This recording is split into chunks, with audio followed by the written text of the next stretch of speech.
In this week's episode, I'd like to guide you along an original oil painting that I will create using a copyright free image. And I will also be guiding you along the thought process, along with the significance of the topic involved in this painting. So, welcome to We Are From the Earth. If you are interested in seeing exactly what oil paints I'm using, please scroll down to the description box down below and I'll have all of that information typed up for you. Here is an image of the photo reference that I'll be using. It'll also be linked down below. Our journey begins with basic shape. And yes, I'm painting over an old painting. This is a 24 by 30-inch canvas that I am drawing over currently with charcoal. You could use whatever charcoal. Basically, this is just to get the idea of the basic shape, the basic placement. Now, how about we create some color mixtures for this painting? So I'm using alizarin permanent, ivory black, back to the alizarin permanent, and a little bit of sap green. This is going to give me my darkest dark. So now we're going to start moving up in value. So I'm creating the color value web, which is an organization of flesh tone on the palette. So this is how I mix up the skin tones and try to keep them organized on the palette. As you see, I'm using a little bit of cadmium yellow, now cadmium red. Going to use a little bit of my medium, which is walnut Alkyd medium.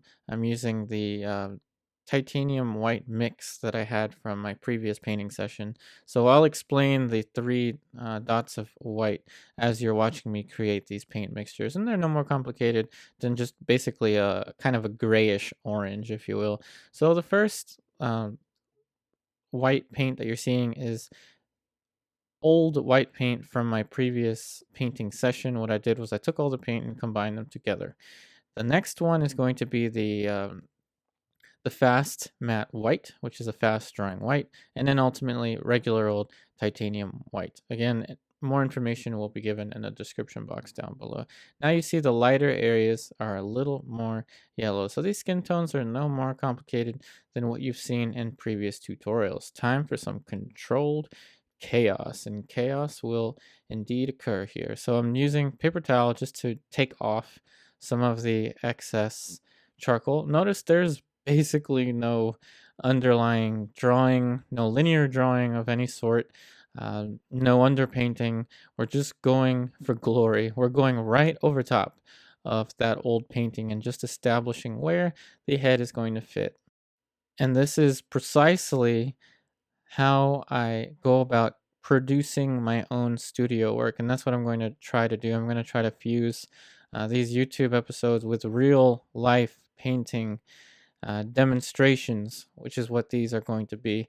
It's not going to be too different from the previous videos that you've seen, but now you're going to see me pretty much giving 100%, trying to create paintings that will be gallery ready at some point. Well, gallery ready after they are completed.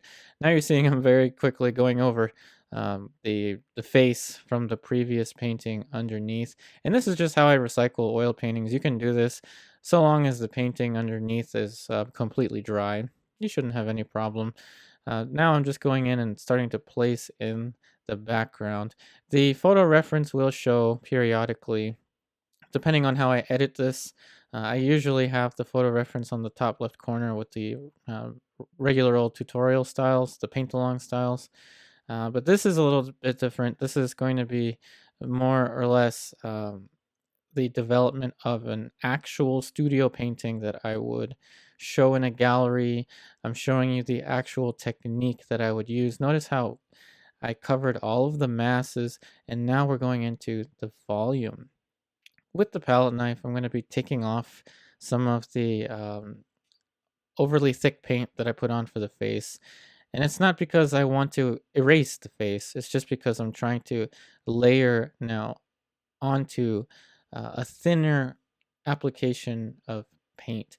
So it's not too much medium is going into the paint yet. It's still pretty thick, but with the palette knife, I was able to subtract a little bit of paint in order to make it easier to layer wet paint on top of wet paint. And with the face, we're going to start by thinking of, excuse me, by thinking of volume. Volume is going to be essential to the development of this painting. Now remember, this is how uh, currently, things may change and they often do. This is currently how I'm approaching my studio work. Please check out my Instagram so you can see my other studio paintings that I'm creating throughout the week. But this is the process that I've been using currently. Going in with volume and color first. The idea is that if I can keep these shapes workable, see how free the brush is moving. This is something you would normally never see me do in a portrait painting tutorial, the typical Yupari artist YouTube style video. This is how I go about producing studio paintings. The idea here, the basic premise, is that if I can get a sense of volume, if I can get a sense of large simplified structure, I can then easily maneuver things, which you'll see later on. I'll be able to easily maneuver, say, an eye, nose, mouth, anything. I can move anything when I paint with this kind of freedom. Now remember, the goal is to create a focal point in a specific area of your compositions. So I'm going to be surrounding the hair. Again, you'll be seeing photo references now and then. So I'm building that focal point. Now, with the title you just saw there, now we're sculpting it. So what this means is I'm thinking of it literally like a large piece of clay. And now we're starting to mold the clay. Picture tools chiseling on the side of a stone, or your hands just kind of modifying the subtle edges of a structure. Now, after some time, this is the result that you get after sculpting those larger shapes. So in the regular tutorial style, the longer episodes that you've seen previously, don't worry, they're not going to disappear completely. But in the previous tutorial style episodes, that one section where I wrote time would have been the majority of the episode. Now we're going to go a little bit further. So we're putting theory into practice, so to speak. And another important thing to note now, as you're seeing here, is we're starting to steer specific. Remember, the photo reference is only a suggestion. I really don't want to be a slave to the photo reference, so to speak. I don't want the photo reference to own me. I don't want the oil paint to own me. I want to own the oil paint. Make the oil paint serve for you, not the other way around. Now you're seeing me go in with the palette knife again towards the legs, the bottom portion, and you guessed it, it's because I'm going to paint right over top of that. So going in with a little bit of a thinner application of paint. Now you're seeing me literally draw with paint. And remember earlier I said that I would show you how you can freely move things around if you paint in this style. And that's what we're doing. Freely moving things around just using a simple line over top of a mass. Now there's so much more involved in the creation of a painting, a studio painting, or however we want to call it, a painting. There's so much more involved in this than meets the eye. What we usually think about is just, does it look like the photograph? Does it look like the model? Does it look pretty? Is it pleasing to the eyes? Usually what we're thinking of. But now I'm bringing you along the process involved in going beyond that and going one step further in that we're now creating paintings for the sake of art, not so much for the sake of, is this technically good? Is this realistic? Does it have the right anatomy? Is the landscape realistic? None of that really is as important as the actual mindset that goes into the genesis of a work of art, so to speak. So what I'm doing is I'm building the focal point around the face, but at the same time, I'm kind of telling a story with each individual brushstroke. And that's why the painting is named what it's named, because it has to do with nature and not just literal nature. This is a magical being, so to speak.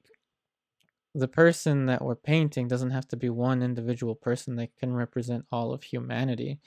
And the reason that they're holding the flowers and all of that really was up to the photographer that took the picture, but we manipulated it.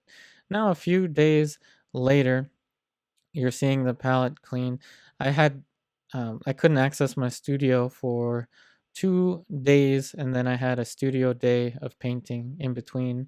So 3 days of not painting, and the painting is now pretty much dry for the most part. Now you're seeing me remix the colors. So if you missed the color mixtures in the first scene, now you're seeing them again. Using the cadmium orange, a little bit of Venetian red now in the middle tones, some of the titanium white mix, that's the one to the furthest left, back to the cadmium orange. And remember, the reason I do this is to keep organization on the palette as I continue to create skin tones. And what this is going to be preparing us for now is going to be the second and last sitting that I'll have on this studio painting, which will be selectively developing certain areas of the painting. And more than that, it's going to be solidifying what I want to say in the painting, because in each painting, I want something to be said visually. So we're going to be visually storytelling. Now, as I said, we're going to refine all of these shapes. And now I'm going in to the smaller areas, starting to bring areas into more refinement. On a technical level, I didn't really oil out the surface as you've seen me do before. I usually these days will save oiling out for a last resort, and I just paint right on top of the previous layer of the oil paint. Now you're seeing the camera angle at a front and center view. I will have this view once in a while, but usually the camera will be at an angle. I'm just going to slow down my rate of narration so I don't fill the video with too much talk at the same rate. And we're throwing in those highlights for the detail on the hair. Or sorry, the grass that's on the hair. Now I just put in a glaze of indigo and sap green, and I used my medium, the walnut alkyd. The reason I glazed and then painted thick paint over top of the glaze was to help a little bit of a value transition. So it's an alla prima trick. And like the title said, repeat. So what you saw me do in that one section, I did all around. So it's pretty cool. It looks like a type of, obviously I want to describe a beautiful scene, but it also kind of will end up looking like Medusa, kind of like the Medusa's arms or the snake heads. You'll see eventually what I'm going to get at with this. And I'm actually using a little bit of Dioxazine Purple in there, and then going over with Permanent Rose and Titanium White to get some of those purple, pinkish highlights for the flowers. I'm not painting any specific flowers, nor any specific person, or any specific scene. We're using our imagination. That's what this is about. Now we're going to completely change things. And I just saw the background in my mind. This is how it works sometimes. I just picture what will look better in the painting. And what I imagined was a type of mist, a kind of overcast day with kind of mist around the background. Now we're starting to see that kind of Medusa look that I was talking about, which I found pretty interesting. For the background, I tend to use Fast Matte, the Gamblin's Fast Matte Titanium White, just so it settles much more quickly. And you see how I'm kind of using that.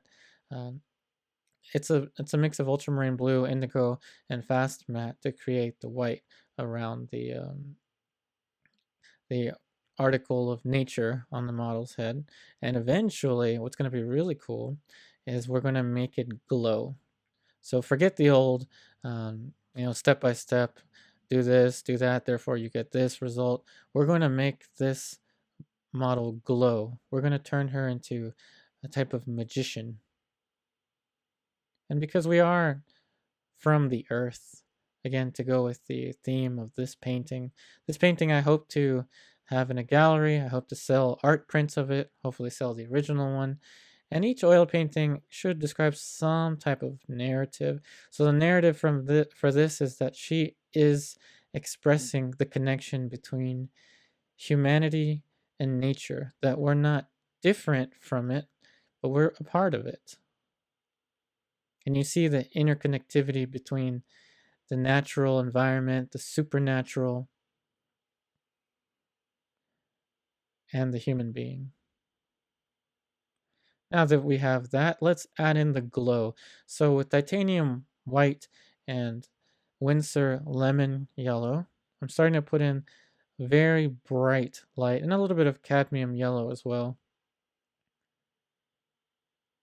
So first I put that in with the palette knife, then I surrounded it with very bright titanium white and ultramarine blue.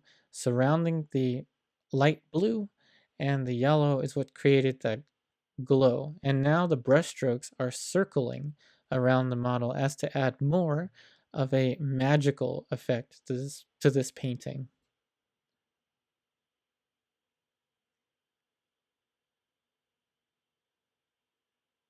You see how she's almost emitting some type of power.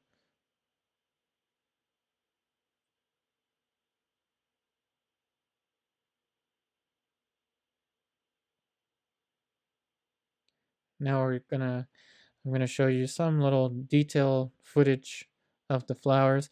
Remember, I'm not painting any one particular flower. I'm not painting one particular scene or one particular model. Rather, we're creating our own story. Remember, the photo reference is just a suggestion.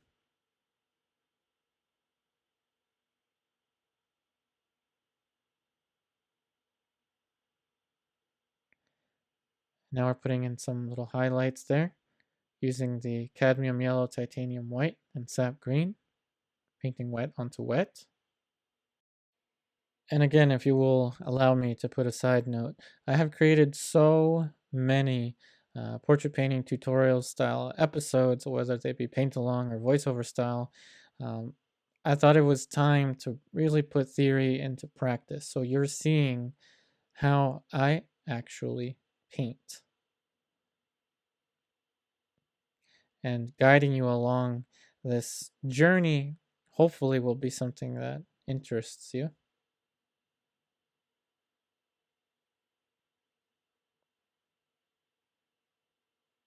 Now we're putting a few more little details for the flowers.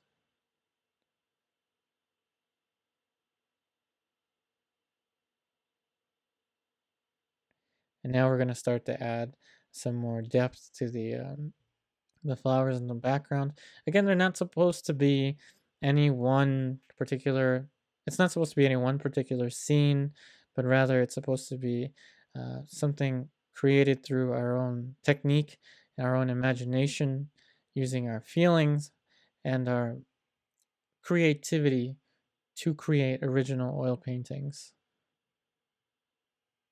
And what I'm trying to stay away from with this painting and pretty much all of my other studio paintings, I'm trying to stay away from that a little bit of too cold realism. I'm not trying to make it too literal, too overly photographic, as you can tell.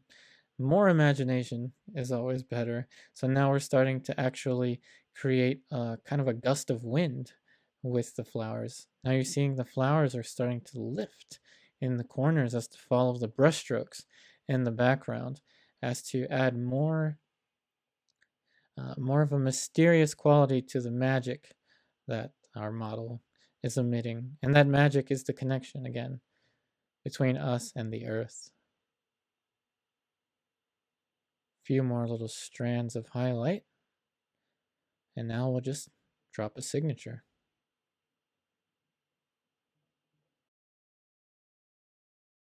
And there you have the completion of We Are From the Earth, an oil painting created in 2020. If you would like to see more videos such as this one, please subscribe to my YouTube channel. If you would like to support this channel even more and watch a weekly behind the scenes patron only episode, please support this YouTube channel on my Patreon account. Thank you so much, and I'll see you on the next episode. And it's now time for our new patron shout out. So thank you so much, Monica Fields. Thank you so much for your support on my Patreon account. It means so much to me. Thank you all so much for your support again on my Patreon. And don't forget to check out this week's behind the scenes patron only episode.